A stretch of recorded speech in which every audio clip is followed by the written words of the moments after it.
What's up, guys? We're gonna do today the Rhino Comiquette. I got it for maybe a week now or a little bit more, but I've been so busy. Actually, I'm not gonna lie. The guy that is holding the camera has been so busy, he didn't have a chance to do the video.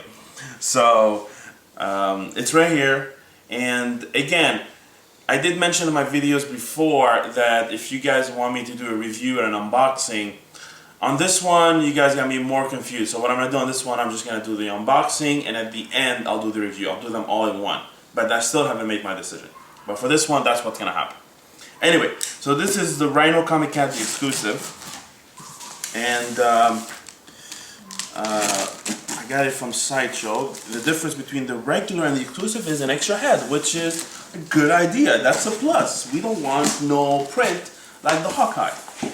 And the beauty of this exclusive is it's, if you look at the first appearance of Rhino, you will know that he has the face of the exclusive, the head of the exclusive. By the way, it's a big box, so good luck having space for it. And we always use the same technique like Scar. Hopefully he'll get out easy. But so that's the exclusive, an extra change of head, and that head is, after I'm done taking the box out, I'll let you know. That head is basically without any ears, while the regular is with, it has ears and all. So, okay, so the box is pretty simple.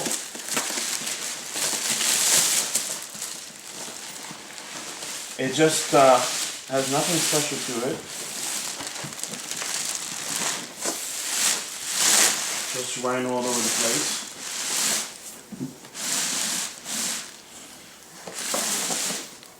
The R right here has like the Rhino. Pretty cool. That's about it. So there's the box. I'll be honest with you guys, I'm not sure if I'm gonna keep this statue or not. There's many factors to this, and I'll let you guys know in my review. But right now, let's just do the unboxing, and we'll talk about that more later.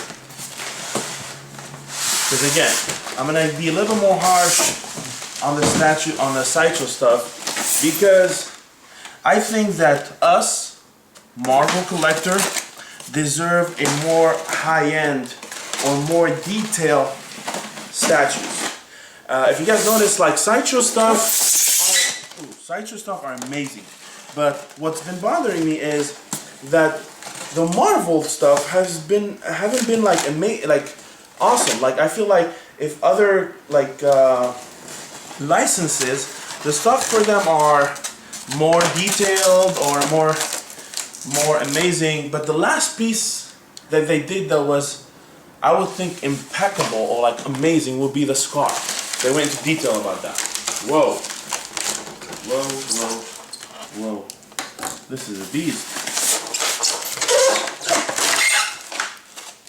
Look how big the thing is.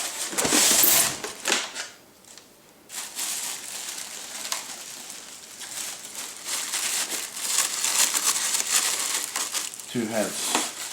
Alright, let's get the turntable. Alright, so you have the base. Pretty light. Nothing much to it. Rhino Comiquette. And again, this is the last piece that Sideshow will call Comiquette, even though it's 1/4 scale. From now on, regardless if it has fabric or not, it will be a premium format if it's in 1/4 scale. If it's not in 1/4 scale, it will be called a Comiquette. Okay, this is pretty light. This body compared to Scar body is it's probably twice as heavier. This is pretty light, but so there's a peg right here that goes inside the base right here.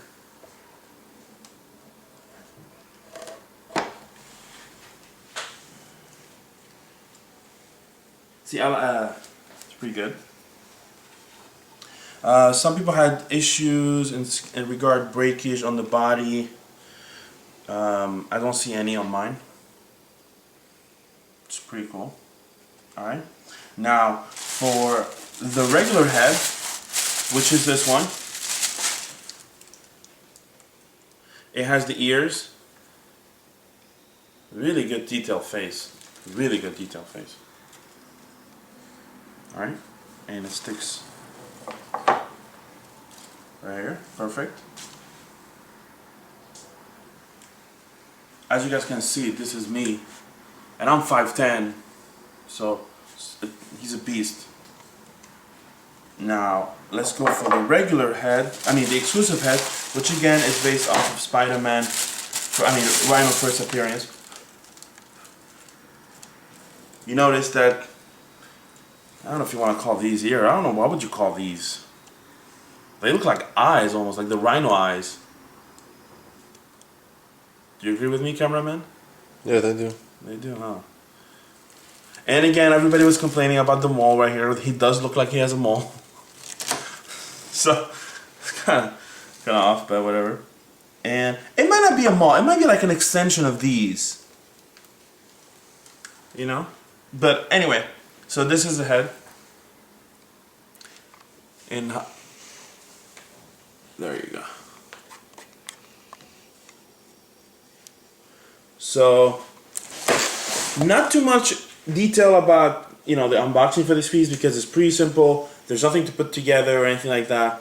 It's just a big monster.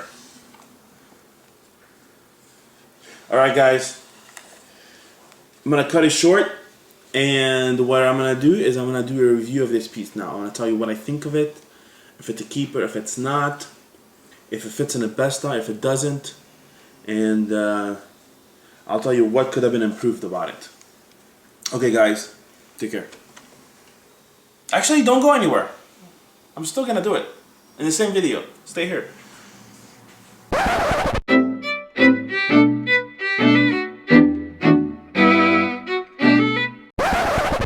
Alright, I looked at the piece and it has pros and cons. Okay? First of all, let me start off about the size of it. It's a big statue. It's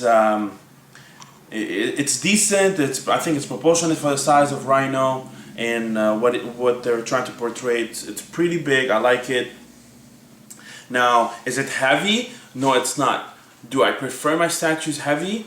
I do prefer them a little bit heavy, especially if it's a big character, because when it's a big character, it portrays that character demeanance when the statue is heavy. But I don't want it like fully solid, because then shipping it will cost $1 billion, and on top of it, I don't think my basta will hold it.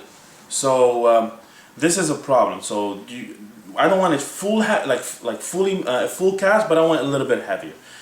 For example, the scar is significantly heavier than this. So if you have the scar and you want to get the Rhino, you will notice the difference in math. Like I struggle picking up scar because like he's heavy and I want to balance him. But this one, it's, if you know what I mean. That's one. Now, when it comes down to the detail of Rhino, not the paint job, the detail, I love it. I love the skin texture. I love all these. I think the skin of the Rhino. I love the fact that his body is fully detailed. Like even though like he's a big mass of beastness, you can still see the tricep. Even you can see the vein, which they did such a good job on like portraying them right here. They did a good job on portraying right here, and obviously like even inside his leg, you can see them. Is right here. It's a pretty cool detail of the vein. I like that. It gives it like more life for the statue. But again, I'm going to give you a look of the texture in the back of his body, and you see the column vertebrae right here and the skin texture. It's pretty amazing. Like it looks cracked just like the way the Rhino looks. They did, like whoever sculpted this, I'm not sure, did a really good job in sculpting it. And I love at the bottom of his feet right here. And what I think they did a good job in regard big people, like big monsters, is whenever they have a footprint, they have a foot and they have a footprint in it, like his foot is inside the rock of the base. So that's a really cool thing. I don't like when a big character, he's standing on a rock, but his leg is not imprinted inside the rock. It doesn't make him feel powerful. So there's not much detail to other than that. But when it comes down to the face, oh my god, I think Sideshow did an amazing job on the face. If it's the regular or the exclusive. Again, like I mentioned again, the exclusive, which is this face, is a representation of Amazing Spider-Man 41. You guys see that it's the same face right here to the comic book. Now, I'm going to put both faces next to each other, and both of them are amazing. I love the teeth. The detail on the teeth are absolutely beautiful. The eyes are perfect. No rogue effect here. The horn, everything. The eyes on the side of the Rhino are beautiful. Obviously, this one has an ear, a longer face. This one is more wide and bulky face. So each of them, both of them are good.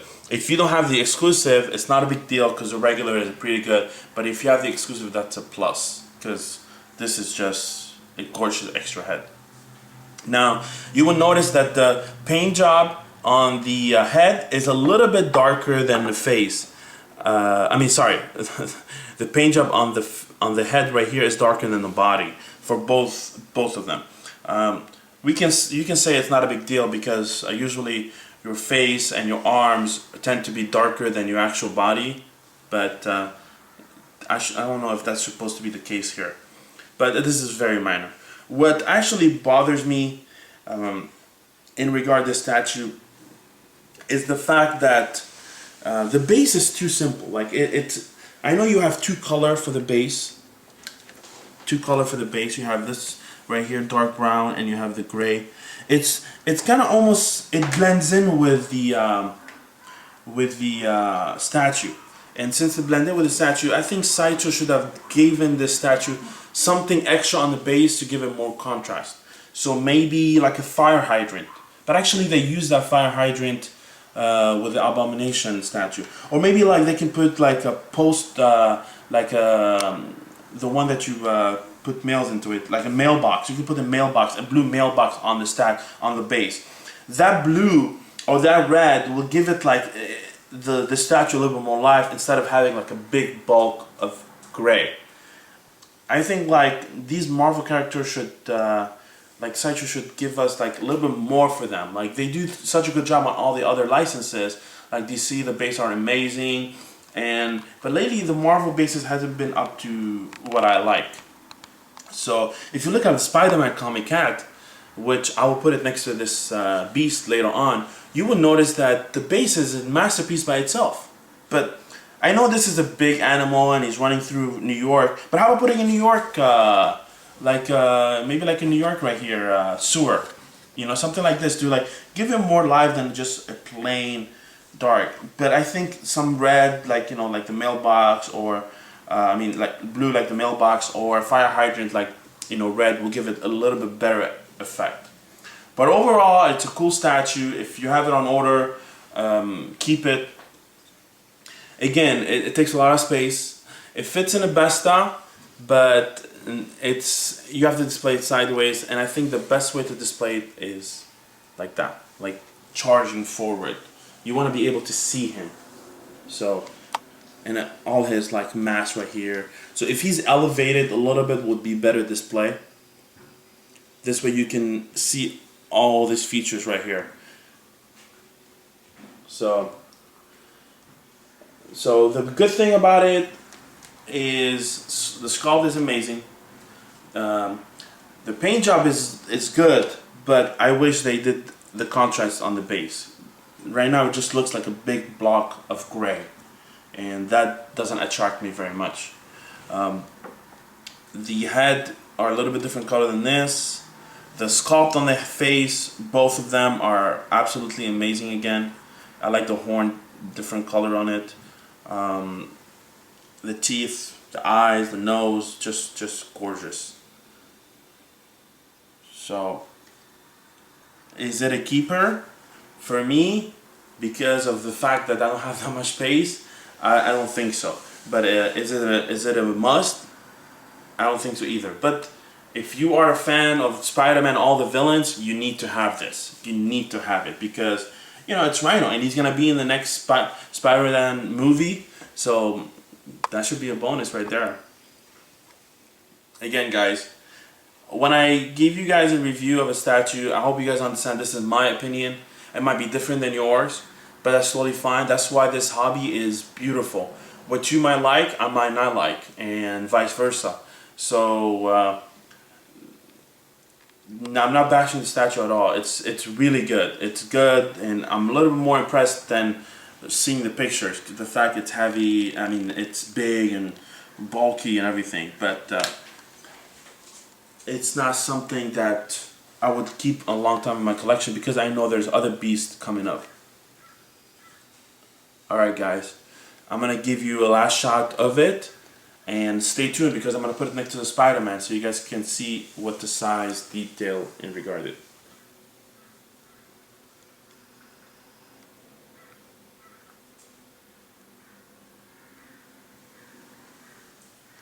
Alright guys, give me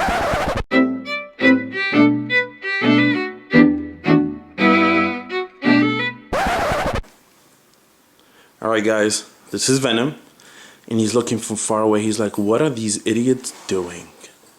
What are these idiots doing? Alright guys, this is the Spider-Man Comiquette, and this is Cody. Cody? What? And this is Rhino. So as you guys can see, they're next to each other. The size is amazing. I mean, again, I'm gonna have to admit the size is pretty big. It's a big statue. It's great scale with the Spider-Man and the Venom over there. But again, if you look at, if you guys have it on pre-order and you guys are a fan of the character, you should definitely keep it. And if you have Spider-Man, you need to continue the collection. So this is kind of like a scale representation of them next to each other.